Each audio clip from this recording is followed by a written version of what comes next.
In this video, I will show and explain you how to borrow money on Cash App. Now before we start, make sure to like and subscribe if you find this video helpful.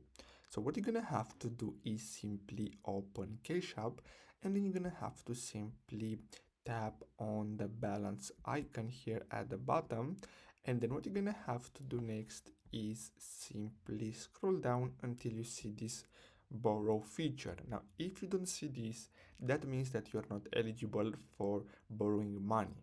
So if you want to get access to this, you're gonna have to make sure that you follow the requirements, such as depositing $20 in your Cash App account and keeping your account without zero balance or negative balance. So these are two of many requirements to be able to borrow money from Cash App.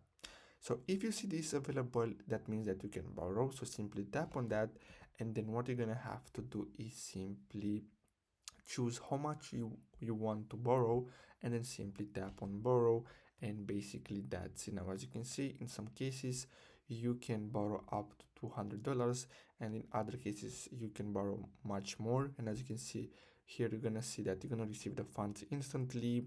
You're gonna have to pay a 5% fee, and then you're gonna have to repay within 4 weeks. So basically this is how you can borrow money on Cash App. I really hope you found this video helpful. Don't forget to like and subscribe. Thanks for watching.